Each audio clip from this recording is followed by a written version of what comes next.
For a few years, I was in a community for 3 years before in the community where I am at present. The other community was called the Community Shinaklo, and it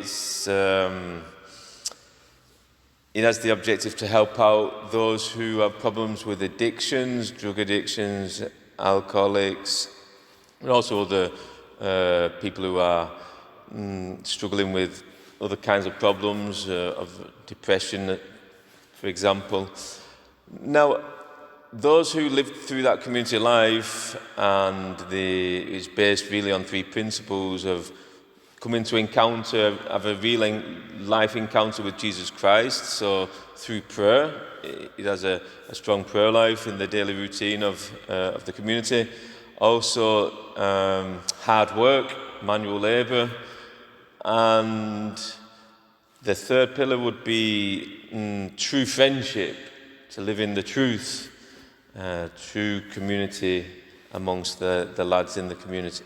So that really does renew the lives of the lads if they submit to that way of living.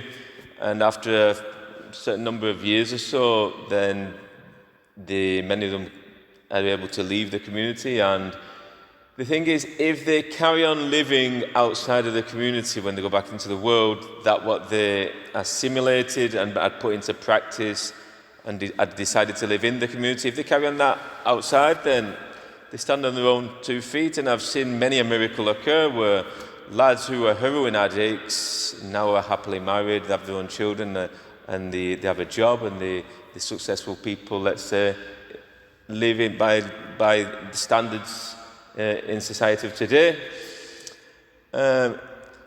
They were blind and now they see. But those who did leave, and for one reason or another, they fell off the wagon and they went back to their old ways, the reason would be because many of them had not carried on living with the discipline, that life that they'd lived within the confines of the community. And basically, that's what I can see in the reading of the Gospel of today. There was a blind man, and we could say that could be used as a metaphor as well for spiritual blindness. We're not physically blind, but each one to a certain degree is spiritually blinded by sin. And the first thing that Jesus does is take him out of the village, away from the hustle and bustle, from the mass of the people, and into a retreat. He retreats him away. That would be the first step in any spiritual healing that one would have to undergo. He'd have to retreat away from, the general mass of the everyday society which one would be immersed in. And that's the first step that for those people in the Shinaklo, they have to remove themselves from that circle of life of which they had been immersed in. And the process of healing that Jesus realizes is in steps, in a process. He puts spittle on his eyes and he says, "Do you see anything?" He says, "Yeah."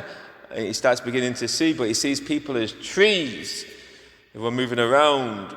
I don't know, what I can get from that is that perhaps the lesson there is that part of the problem of falling into sin in our relations with others is seeing them as objects, mere objects for our own personal, let's say, benefit and convenience, which is a fruit of sin, rather than seeing people as persons whom one has to respect and treat as such, rather than as being objects for our own convenience.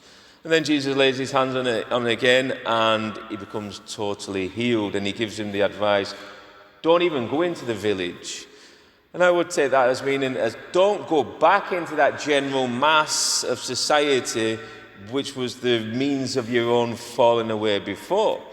The world is very seductive, and society at large has a power over us, a very influential power, to kind of change even our criteria, which is not, on many occasions, not with the world as its own criteria, and there are even Catholics and Christians who live their faith, but because they live in the general populace of society, even have assimilated worldly criteria which are not compatible with our faith.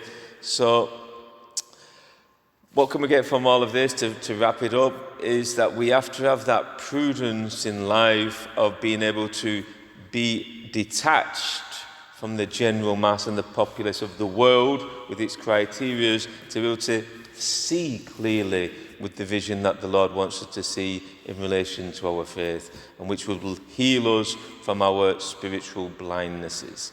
We ask Our Lady to help us in this process of walking our spiritual life, to become totally free from the blindness that the world can affect us with, to be able to see God as He wants us to see Him.